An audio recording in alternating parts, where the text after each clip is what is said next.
നാൽവർ സംഘത്തിലെ മരണക്കണക്ക്. പേര് പോലെ തന്നെ 4 പേരും അവരെ നിശബ്ദമായി ബന്ധിപ്പിക്കുന്ന മരണങ്ങളും തമ്മിലുള്ള ആവിഷ്കരണമാണ് ശ്രീജേഷ് ടിപിയുടെ ഈ നോവൽ. ക്രൈം ത്രില്ലർ ജോണറിലേക്ക് ചുവടുവെക്കുന്ന തുടക്കക്കാരായ വായനക്കാർക്ക് പറ്റിയ നല്ലൊരു നോവൽ.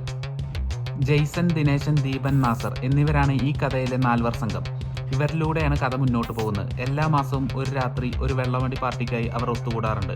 റെയിൽവേ പാലത്തിന് സമീപമുള്ള ആളൊഴിഞ്ഞ പറമ്പായിരുന്നു അവരുടെ വിഹാര കേന്ദ്രം. എന്നാൽ 2010 ജൂൺ മാസത്തിലെ പാർട്ടിയിൽ അവിടെ അന്ന് നേരത്തെ എത്തിയ ജെയ്സൺ പുഴക്കരയിൽ അടിഞ്ഞ ഒരു മനുഷ്യത്തല കാണുന്നു.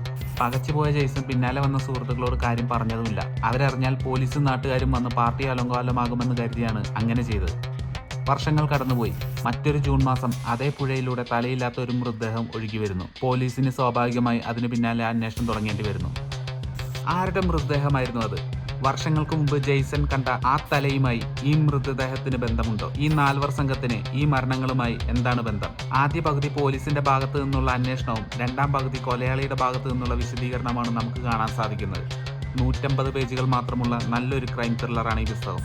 ഇനിയും വായിക്കാത്തവരുണ്ടെങ്കിൽ വായിക്കുക. DC ബുക്സ് പബ്ലിഷ് ചെയ്ത ശ്രീജേഷ് ടി പി എഴുതിയ 4 സംഘത്തിലെ മരണക്കണക്ക്.